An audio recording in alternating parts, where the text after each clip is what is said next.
Hello students, अभी तक हमने जो टॉपिक स्टैटिस्टिक्स में डिस्कस किए हैं, आज हम उन्हीं पर बेस्ड कुछ क्वेश्चंस देखेंगे। ओके, सो एक एग्जांपल मैंने आपके सामने लिखा है बोर्ड पर। हम एग्जांपल पढ़ते हैं और देखते हैं कि हमसे क्या पूछा गया है। Water tax bills in rupees of 30 houses in a locality are given below. हमें 30 हाउसेस के वाटर बिल्स रुपीज में गिवन है। Construct a grouped frequency distribution. Grouped frequency distribution means continuous frequency distribution बनाना है हमें। Construct a group frequency distribution with a class size of 10. हमें एक grouped continuous frequency distribution बनाना है जिसमें कि क्लास साइज यानी कि क्लास इंटरवल यानी कि अपर क्लास लिमिट और लोअर क्लास लिमिट के बीच का डिफरेंस हमें 10 गिवन है। तो हमें 30 हाउसेस के वाटर बिल्स गिवन है और हमें इसको प्रेजेंट करना है ग्रुप फ्रीक्वेंसी और कंटिन्यूस फ्रीक्वेंसी डिस्ट्रीब्यूशन में, जिसमें कि क्लास साइज 10 होना चाहिए। तो आइए देखते हैं कि हम इसको कैसे कंस्ट्रक्ट करेंगे, कैसे इस डेटा को प्रेजेंट करेंगे। सबसे पहले हम क्या करेंगे, सबसे पहले हम इस गिवन डेटा में मैक्सिमम और मिनिमम वैल्यू निकालेंगे। ओके, तो स्टेप वन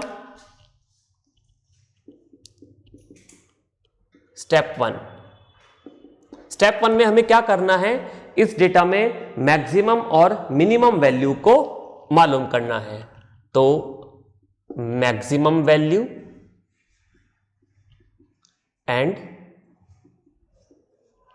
मिनिमम वैल्यू। तो देखते हैं इसमें मैक्सिमम और मिनिमम वैल्यू क्या है। देखिए यहां पर मुझे 112 वैल्यू मिली। देखते हैं इससे बड़ी भी कोई वैल्यू है क्या इस डेटा में। यहां 112 से कोई बड़ी वैल्यू नहीं है। अगेन 112 रिपीट हो रहा है। तो यानी कि सबसे बड़ी जो वैल्यू मैक्सिमम वैल्यू यहां पर मुझे मिली वो है 112। तो मैं यहां पर इसको लिख देता हूं, मैक्सिमम वैल्यू 112। मिनिमम वैल्यू देखते हैं यहां पर हम। मिनिमम वैल्यू फर्स्ट रो में मुझे मिली 30 ही मिनिमम है आई थिंक। देन उसके बाद 14 से छोटा सेकेंड रो में कोई वैल्यू नहीं है। 14 30 से भी छोटा हो गया। 14 से छोटा कुछ है क्या देखते हैं। 14 से छोटा एक और 14 हमें मिल गया। 14 से छोटा इस डेटा में कोई वैल्यू नहीं है, यानी कि ये इस डेटा का मिनिमम वैल्यू हो गया। तो इसको भी मैं यहां लिख देता हूं 14। तो मुझे डेटा में मैक्सिमम और मिनिमम वैल्यू मिल गई। Maximum value is 112 and minimum value is 14। Okay, अब क्या करते हैं, हम इनके बीच का डिफरेंस निकाल लेते हैं। यानी कि हम रेंज कैलकुलेट कर रहे हैं। रेंज का मतलब क्या है, रेंज का मतलब है मैक्सिमम और मिनिमम वैल्यू के बीच का डिफरेंस। तो हमने मैक्सिमम और मिनिमम वैल्यू फाइंड आउट कर लिया। अब हम रेंज निकाल लेते हैं इन दोनों का डिफरेंस लेकर। तो रेंज क्या हो गया, maximum value minus minimum value, यानी कि 112 माइनस 14। तो रेंज हमें मिल गया यहां पर 98। हमने सबसे पहले मैक्सिमम और मिनिमम वैल्यू कैलकुलेट किए, उसके बाद हमने इन दोनों का डिफरेंस लेके यहां पर रेंज कैलकुलेट कर लिया। अब इस क्वेश्चन में हमें गिवन है कि जो क्लास साइज यानी कि क्लास इंटरवल है वो 10 होना चाहिए। ओके, यानी कि हर क्लास में अपर क्लास लिमिट और लोअर क्लास लिमिट के बीच का डिफरेंस यहां पर 10 होना चाहिए। अब जो हमारा डेटा है उसका रेंज है 98, यानी कि जो मिनिमम वैल्यू और मैक्सिमम वैल्यू के बीच का जो डिफरेंस है वो 98 आ रहा है। तो अब मुझे नेक्स्ट स्टेप में क्या मालूम करना है, मुझे पता करना है स्टेप 3 में नंबर ऑफ क्लासेस। मुझे अब नंबर ऑफ क्लासेस मालूम करनी है। नंबर ऑफ क्लासेस का मतलब कि कितनी क्लासेस कंस्ट्रक्ट करनी है हमें डेटा में। ओके, तो नंबर ऑफ क्लासेस कैसे मालूम पड़ेंगी? ये जो रेंज हमने कैलकुलेट किया है, नंबर ऑफ क्लासेस कैसे मालूम पड़ेंगी? ये जो रेंज हमने कैलकुलेट किया है, इसको हम इस क्लास साइज से डिवाइड कर देते हैं। Range divided by class size. Okay, तो कितना आएगा? 98 डिवाइडेड बाय 10 यानी कि 9.8। अब नंबर ऑफ क्लासेस 9.8 तो नहीं हो सकते भाई, नंबर ऑफ क्लासेस तो कोई इंटीजर वैल्यू होना चाहिए। 2 classes, 3 classes, 5 classes, 10 classes. 9.8 classes तो अपन कंस्ट्रक्ट नहीं कर सकते, तो हम क्या करेंगे, इसके नियर बाय इंटीजर कौन सा है? 10, तो हम 10 क्लासेस कंस्ट्रक्ट करेंगे। कम नहीं लेंगे, ध्यान रखना, हमेशा हम इससे बड़ा वाला इंटीजर वैल्यू ही लेंगे। अगर कम लेंगे तो पूरा डेटा प्रेजेंट नहीं कर पाएंगे। तो इसके बाद जो नेक्स्ट इंटीजर वैल्यू हमें मिल रहा है वो हम यहां पर कंसीडर करेंगे। तो यानी कि नंबर ऑफ क्लासेस कितनी मिल गई मुझे? 10। यानी कि इस गिवन डेटा को मुझे 10 क्लासेस में प्रेजेंट करना है, कंस्ट्रक्ट करना है। अब यहां पर तो नंबर ऑफ क्लासेस हमने निकाल लिया रेंज अपॉन क्लास साइज करके। ओके, अब अगर मान लीजिए कि हमें ये क्लास साइज नहीं गिवन होता तो हम क्या करते? यहां पर तो हमें क्लास साइज गिवन है कि 10 का हमें क्लास साइज लेना है, तो हम इसको चेंज नहीं कर सकते। लेकिन अगर ये क्लास साइज हमें गिवन नहीं होता तो हम क्या करते? तो हम सबसे पहले नंबर ऑफ क्लासेस खुद एज्यूम करते कि हमें इस डेटा को कितनी क्लासेस में कंस्ट्रक्ट करना है या प्रेजेंट करना है। अब नंबर ऑफ क्लासेस कैसे हम एज्यूम करें, कैसे लें कि भाई कितनी क्लासेस हमें प्रेजेंट करनी है। नंबर ऑफ क्लासेस बहुत कम नहीं होनी चाहिए, 2 या 3 क्लासेस, ऐसा नहीं होना चाहिए। नंबर ऑफ क्लासेस बहुत ज़्यादा भी नहीं होना चाहिए। ओके, 20, 25, 30 ऐसे भी नहीं होना चाहिए। क्यों नहीं होना चाहिए? याद कीजिए, जब हमने कंटिन्यूअस फ्रीक्वेंसी डिस्ट्रीब्यूशन या ग्रुप फ्रीक्वेंसी डिस्ट्रीब्यूशन पढ़ा था तो उसके पहले हमने डिस्क्रीट फ्रीक्वेंसी डिस्ट्रीब्यूशन देखा था, और उसका हमने एक ड्रॉबैक देखा था कि अगर नंबर ऑफ वैल्यूज बहुत सारी हैं, डिफरेंट वैल्यूज हैं हमारे पास में, डेटा ज़्यादा है, तो उस डेटा को प्रेजेंट करने के लिए हमें बहुत सारी वैल्यूज को प्रेजेंट करना पड़ रहा है, तो वो बोर्ड पे ही हमारे पास जगह कम पड़ गई थी, याद है आपको? तो अगर हम यहां पर भी हमें क्या करना था, उस डेटा को कंप्रेस, श्रिंक करना था, छोटे साइज में प्रेजेंट करना था, कम स्पेस में प्रेजेंट करना था, कम नंबर ऑफ एंट्रीज में प्रेजेंट करना था, तभी तो अपन ने क्लासेस कंस्ट्रक्ट करी थी, कंटिन्यूअस फ्रीक्वेंसी डिस्ट्रीब्यूशन मेथड हमने पढ़ा था। तो अब अगर मैं नंबर ऑफ क्लासेस बहुत ज़्यादा ले लूँगा तो फिर प्रॉब्लम तो सॉल्व ही नहीं होगी। अगर मैं 20, 25, 30 क्लासेस ले लूँगा तो फिर से एंट्रीज तो 30 हो जाएंगी। तो डिस्क्रीट फ्रीक्वेंसी डिस्ट्रीब्यूशन में और कंटिन्यूअस फ्रीक्वेंसी डिस्ट्रीब्यूशन में डिफरेंस ही क्या रह जाएगा? कोई डिफरेंस नहीं बचेगा। तो इसलिए नंबर ऑफ क्लासेस एक लिमिट तक होना चाहिए। हम 5 to 15 का जनरली नंबर ऑफ क्लासेस ले लेते हैं, अकॉर्डिंग टू रेंज हमें कितना गिवन है उसके हिसाब से। आप 5 क्लासेस ले सकते हैं, यूजुअली हम 5 के बाद 10 ले लेते हैं, मैक्सिमम हम 15 क्लासेस तक कंसीडर कर सकते हैं अगर रेंज ज़्यादा है तो। अगर रेंज कम है तो हम कम नंबर ऑफ क्लासेस में भी डेटा को प्रेजेंट कर सकते हैं। अगर रेंज 50 ही है तो हम 5 क्लासेस में भी डेटा को प्रेजेंट कर सकते हैं। तो अगर हमें क्लास साइज यानी कि क्लास इंटरवल नहीं गिवन है तो हम सबसे पहले ये एज्यूम करेंगे कि नंबर ऑफ क्लासेस कितनी लेनी है, कितनी कंस्ट्रक्ट करनी है। ओके, वो कैसे हम मालूम करेंगे? रेंज को देखकर। तो हम नंबर ऑफ क्लासेस हमने मालूम कर ली, डिसाइड कर ली हमने कि नंबर ऑफ क्लासेस 10 लेनी है फॉर एग्जांपल। अब क्या करते? अब हम क्लास साइज मालूम करते। ओके, तो क्लास साइज, अगर मैंने नंबर ऑफ क्लासेस डिसाइड कर लिए कि भाई मुझे 10 क्लासेस कंस्ट्रक्ट करनी है, तो अब क्लास साइज कैसे मालूम करेंगे? क्लास साइज का फॉर्मूला बन जाएगा क्लास साइज क्या हो जाएगा, range divided by number of classes. तो अगर इस डेटा में हमें ये रेंज, ये क्लास साइज नहीं गिवन होता, क्लास इंटरवल नहीं गिवन होता, तो हम क्या करते, हम यहां पर नंबर ऑफ क्लासेस पहले डिसाइड कर लेते। अभी डेटा है में देखिए रेंज 98 है, तो 98 अप्रोक्सीमेटली 100, तो हम 10 क्लासेस यहां पर इजीली ड्रॉ कर सकते हैं। जब हमने 10 क्लासेस ड्रॉ करने का डिसाइड कर लिया, नंबर ऑफ क्लासेस डिसाइड कर लिया, तो हम क्लास साइज या क्लास इंटरवल मालूम कर लेते। 98 अपॉन नंबर ऑफ क्लासेस कितनी डिसाइड करी, 10, तो 98 अपॉन 10 यानी कि वही 9.8 वैल्यू मिलती, अप्रोक्सीमेटली 10। तो हमारे पास में क्लास साइज या क्लास इंटरवल कितना आ जाता, 10 का आ जाता। तो हम इस तरीके से प्रोसीड करेंगे। अगर हमें क्लास साइज गिवन है तो हमने रेंज मालूम करने के बाद नंबर ऑफ क्लासेस निकाल ली, और अगर क्लास साइज नहीं गिवन है, नंबर ऑफ क्लासेस भी नहीं गिवन है, तो हम रेंज कैलकुलेट करने के बाद में ये डिसाइड करेंगे कि कितनी क्लासेस हमें लेनी है, ड्रॉ करनी है। क्लासेस हमने डिसाइड कर ली, तो फिर हम रेंज को नंबर ऑफ क्लासेस से डिसाइड करके क्लास साइज मालूम कर लेंगे। फाइन। अब हमें क्लासेस कंस्ट्रक्ट करनी है। ये तो ग्रुप फ्रीक्वेंसी डिस्ट्रीब्यूशन कंस्ट्रक्ट करने से पहले का प्रोसीजर हो गया। ओके, आप इसको नोट कर लीजिए, फिर हम टेबल ड्रॉ करते हैं।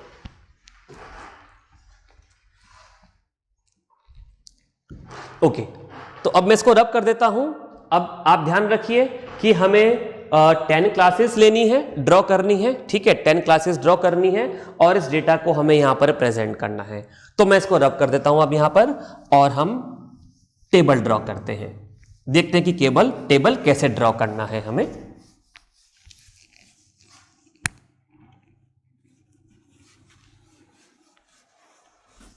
तो हमने जब कंटिन्यूअस फ्रीक्वेंसी डिस्ट्रीब्यूशन मेथड देखा था, तब भी हमने टेबल ड्रॉ किया था, और तब भी हमने देखा था कि वहां पर 3 कॉलम्स बनते हैं। ओके, फर्स्ट कॉलम क्या होगा, जिस डेटा को आप प्रेजेंट कर रहे हैं। डेटा क्या गिवन है हमें यहां पर, डेटा गिवन है हमें बिल्स, वाटर बिल्स। ओके, तो हम बिल्स ले लेते हैं, किसमें, रुपीस में हमें गिवन है। तो हमारे पास में फर्स्ट कॉलम क्या बन जाएगा, बिल इन रुपीस। ओके, आप वाटर बिल भी लिख सकते हैं, सिंपली आप बिल भी लिख सकते हैं। हमें बिल गिवन है रुपीस में। ओके, सेकंड कॉलम क्या था, याद कीजिए, टैली मार्क्स का। ओके, तो टैली बार्स हमें ड्रॉ करने हैं, तो हम यहां पर टैली बार्स का एक कॉलम ले लेते हैं। और थर्ड कॉलम क्या था, फ्रीक्वेंसी का। अब यहां पर डेटा में क्या गिवन है, हाउसेस, 30 हाउसेस। तो हम फ्रीक्वेंसी में क्या शो कर रहे हैं, number of houses which belongs to each particular class. तो फ्रीक्वेंसी की जगह में, फ्रीक्वेंसी का मतलब क्या था, number of times a value repeats. तो हम फ्रीक्वेंसी की जगह क्या लिखेंगे, नंबर ऑफ हाउसेस, क्योंकि हम फ्रीक्वेंसी में क्या शो कर रहे हैं, हम फ्रीक्वेंसी में शो कर रहे हैं नंबर ऑफ हाउसेस। तो मैंने यहां पे लिख दिया नंबर ऑफ हाउसेस, यानी कि फ्रीक्वेंसी हो गई। ओके, अब क्लास साइज था 10, नंबर ऑफ क्लासेस हैं 10। ओके, और मिनिमम वैल्यू है 14 मिनिमम वैल्यू, मैक्सिमम वैल्यू है 112। ये इंफॉर्मेशन हमारे पास में है। इस इंफॉर्मेशन को लेते हुए हमें यहां पे क्लासेस कंस्ट्रक्ट करनी है।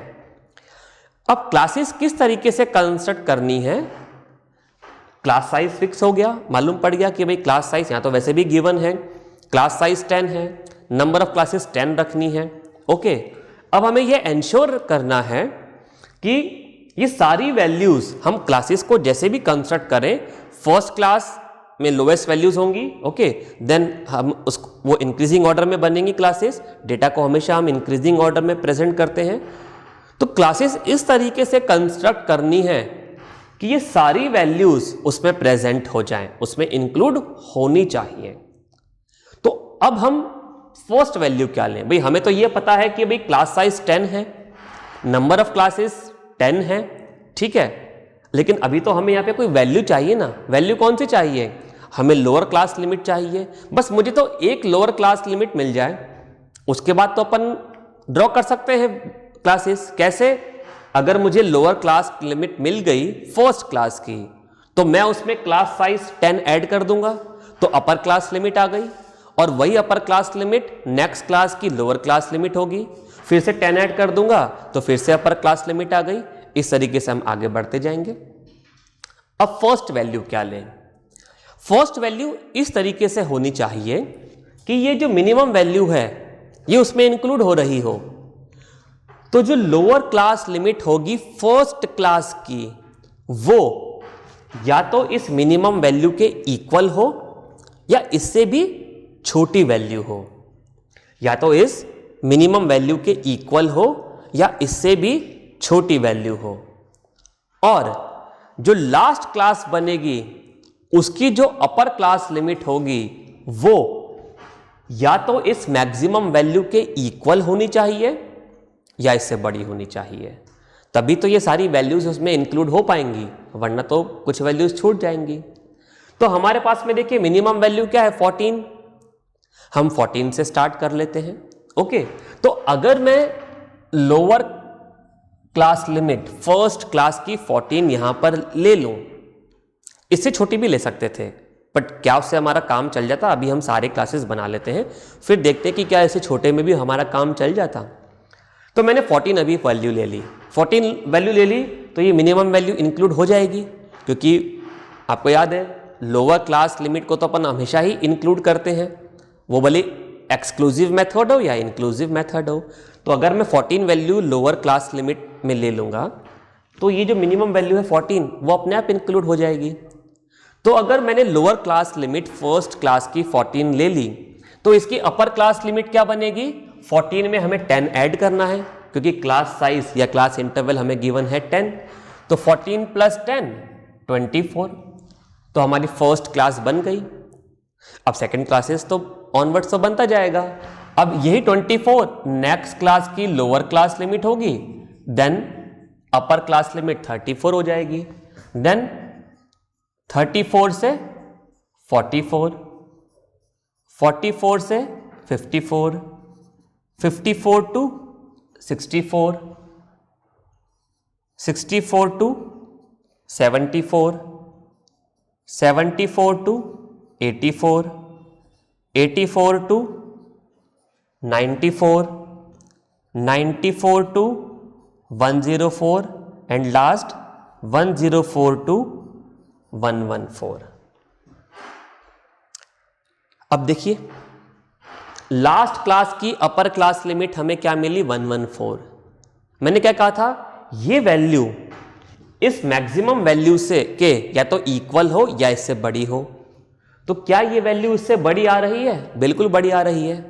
तो यानी कि इस डेटा में हम इन क्लासेस में हम इस पूरे डेटा को प्रेजेंट कर सकते हैं। अब अगर यहां पर हम 14 की जगह कुछ छोटी वैल्यू ले लेते हैं, मान लो कि 10 ले लेते हैं, ओके, तो 10 अगर वैल्यू हम लेते तो 10 to 20, 20 to 30, 30 to 40, 40 to 50, 60, 60 to 70, 70 to 80, 80 to 90, 90 to 100, last class बनती 100 टू 110, और 110 तो इससे छोटी वैल्यू आ गई, तो फिर तो हमारा काम नहीं चलता। ओके, तो क्लासेस इस तरीके से कंस्ट्रक्ट करनी है कि ये मिनिमम और जो लोअर क्लास लिमिट है फर्स्ट क्लास की वो इसके इक्वल या इससे छोटी हो, और जो अपर क्लास लिमिट है लास्ट क्लास की वो इस मैक्सिमम वैल्यू से बड़ी या उसके इक्वल तो होनी ही चाहिए। बात समझ में आ गई इतनी? ओके, तो हमने क्लासेस कंस्ट्रक्ट कर दी। नेक्स्ट स्टेप टैली बार बनाने हैं, और क्या ध्यान रखना है कि भाई ये एक्सक्लूसिव मेथड है। एक्सक्लूसिव मेथड है तो अपर क्लास लिमिट यहां पे इंक्लूड नहीं हो रही है, अपर क्लास लिमिट जो है एक क्लास की वो नेक्स्ट क्लास में इंक्लूड होगी। तो इस बात को ध्यान में रखते हुए टैली बार्स डिसाइड करते हैं। तो मैं वैल्यूज देखता हूं और मैं वैल्यूज को क्रॉस करता जाऊंगा और टैली बार्स ड्रॉ करता जाऊंगा, ताकि अगर कोई मिस्टेक भी हो जाए तो कोई वैल्यू छूट जाएगी तो हमें मालूम पड़ जाएगा। अभी मैं इन सर्कल्स को यहां से हटा देता हूं और अब हम 1 बाय 1 वैल्यूज को कंसीडर करते हुए टैली बार्स ड्रॉ करते हैं। तो फर्स्ट क्लास 14 टू 24, तो मुझे कौन सी वैल्यूज देखनी है जो 14 या उसके इक्वल हो लेकिन 24 से छोटी हो। तो देखते हैं कि ऐसी कौन सी वैल्यू, फर्स्ट रो में तो एक भी वैल्यू नहीं मिल रही, फर्स्ट रो में एक भी वैल्यू नहीं है। देन आगे बढ़ते हैं, 14 मिल गया। मैं सारी वैल्यूज काउंट कर लेता हूं फिर टैली बार ड्रॉ कर दूंगा। 14, फिर 20 भी इसी रेंज में आएगा, 2 वैल्यू हो गई। फिर 15 भी इसी रेंज में आएगा, 3 वैल्यूज हो गई। फिर ये 14 भी इसी रेंज में आएगा। तो मुझे 4 वैल्यूज मिल गई। ये क्रॉस करने से क्या होगा कि अगर कोई गलती भी हो जाएगी, कोई वैल्यू अगर छूट गई तो हमें लास्ट में मालूम पड़ जाएगा। तो मैंने यहाँ पे 4 टैली बार्स 1 2 3 4 ड्रॉ कर दिए। ओके, नेक्स्ट क्लास में आते हैं 24 टू 34। वैल्यूज देखते हैं। 30 इसी रेंज में आ रहा है, एक वैल्यू। 32 भी इसी रेंज में आ रहा है, 2 वैल्यूज। देन 35 तो बड़ा हो गया, यहां पर भी नहीं है कोई वैल्यू। देन 2 ही वैल्यूज मिली, 30 32। एक बार और चेक कर लेते हैं, ये सब तो बड़ी वैल्यूज हैं। 24 टू 34 ये सब भी बड़ी वैल्यूज हैं, ये भी बड़ी वैल्यू है, ये भी बड़ी वैल्यूज है। देन यहां पर भी बड़ी वैल्यूज हैं। 34 तो नेक्स्ट क्लास में इंक्लूड होगा, तो हमें मिली 2 वैल्यूज। तो मैंने 2 टैली बार्स यहां पर ड्रॉ कर दिए। अब है 34 टू 44, तो ये सब तो बड़ी वैल्यूज है। 45 44 से बड़ा है, ये सारी वैल्यूज 44 से बड़ी है। 40 जो है 34 टू 44 की रेंज में है, एक वैल्यू मिल गई। 35 सेकेंड वैल्यू भी मिल गई। 44 तो कंसीडर नहीं होगा क्योंकि वो तो नेक्स्ट क्लास में जाएगा। 2 वैल्यूज होगी हमारे पास में। देन 34 को तो हम कंसीडर करेंगे। 3 44 नेक्स्ट क्लास में जाएगा। 3 वैल्यूज मुझे मिल गई, तो मैंने यहाँ पे 1 2 3 टैली बार्स ड्रॉ कर दिए। अब 44 टू 54, 45 इसी रेंज में है। 54 नहीं कंसीडर होगा, नेक्स्ट क्लास में जाएगा, तो एक वैल्यू मिल गई। 44 दूसरी वैल्यू मिल गई हमें, इसी क्लास में आएगा। ये बड़ी वैल्यूज हैं। 44 3 वैल्यूज मुझे मिल गई। Okay, 1 2 and 3, 1 2 3। देन 54 टू 64, 54 एक वैल्यू मिल गई। देन ये सब बड़ी वैल्यूज हैं। 54 टू 64 ये सब बड़ी वैल्यूज हैं, ये सब भी बड़ी वैल्यूज हैं, तो एक वैल्यू मुझे मिली। ओके, 64 टू 74, 74 तो नेक्स्ट क्लास में जाएगा, तो ये तो नहीं काउंट होगा। 66 इसी रेंज में आएगा, एक वैल्यू हमें मिल गई। देन ये बड़ी वैल्यूज हैं। 66 ये भी सेम आएगा, 2 वैल्यू मिल गई, ये बड़ी हो गई। 74 अगली क्लास में जाएगा, तो मुझे यहां पर 2 वैल्यूज मिल गई। ओके, तो 2 टैली बार्स मैंने ड्रॉ कर दिए। 74 टू 84, 74 मिल गया, इसी क्लास में आएगा। 78 इसी क्लास में आएगा, 2 वैल्यूज हो गई। देन 76 भी इसी क्लास में आएगा। ओके, 76 के बाद 88 तो बड़ा नंबर है, 3 वैल्यूज हमें मिल गई हैं। देन 75 इसी क्लास में आएगा, 4 वैल्यूज। 84 तो नेक्स्ट क्लास में जाएगा। देन 74 5 वैल्यूज, तो हमें 5 वैल्यूज मिल गई। अब 5 कैसे ड्रॉ करते थे? 1 2 3 4 ये वैल्यूज तो हम इस तरीके से बार्स ड्रॉ करते थे। अगर 5th वैल्यू है तो उसके लिए हम क्या करते थे, इन बार्स को क्रॉस कर दिया, तो this indicate 5 values. Okay, now 84 to 94, first row में कोई वैल्यू नहीं है, 84 ये एक वैल्यू मिल गई, ये दूसरी वैल्यू 84 काउंट हो जाएगा, देन 95 96 तो बड़े हो गए, 88 ये 3 वैल्यूज मिल गई हमें। ओके, तो 3 वैल्यूज 1 2 3 टेली बार्स मैंने ड्रॉ कर दिए। देन 94 टू 104, 94 टू 104 ये दोनों तो बड़ी वैल्यूज हैं फर्स्ट रो में, 94 टू 104, सेकेंड रो तो पूरी ही क्रॉस हो चुकी है। लास्ट रो में देख लेते हैं, 94 टू 44, 95 इसी रेंज में है, 96 इसी रेंज में है, 102 इसी रेंज में है, बस बाकी दोनों वैल्यूज तो बड़ी हैं, तो 3 वैल्यूज 1 2 3। अब तो लास्ट क्लास ही बची, पर देखते हैं कि क्या सारी वैल्यूज इसी क्लास में आ रही हैं, कोई गलती तो नहीं करी। 108 इसी क्लास में आएगा, 112 इसी क्लास में आएगा, 2 वैल्यूज हो गई। देन सेकेंड रो तो पूरी क्रॉस हो चुकी है, देन 110 इसी क्लास में आएगा, 4 वैल्यूज, और ये 5 वैल्यूज, 1 2 3 4 और 3 और 4 वैल्यूज, 1 2 3 4 वैल्यूज। ओके, अब हम इसको फ्रीक्वेंसीज को यहां लिख देते हैं, 4 2 3 3 1 2 5 3 3 4। ओके, ये सारी फ्रीक्वेंसीज हमने यहां पर लिख दी। काउंट करने एक बार इनको, 6 and 3 9, 9 and 3 12, 13 14 15, 15 plus 5 20, 20 plus 6 26 and 4 30। तो मैंने आपको क्या कहा था, लास्ट में फ्रीक्वेंसीज को काउंट जरूर करना है, इनका सम कितना होना चाहिए 30, और हमें कितने हाउसेस का डेटा गिवन था 30, तो मैच कर रहा है, इसका मतलब हमने सारी वैल्यूज को कंसीडर कर लिया है। तो इस तरीके से हम इस गिवन डेटा को ग्रुप फ्रीक्वेंसी डिस्ट्रीब्यूशन में कंस्ट्रक्ट कर सकते हैं। कोई डाउट है आप वीडियो को दोबारा देखिए। ओके, नेक्स्ट क्लास में हम एक और क्वेश्चन देखेंगे। बाय।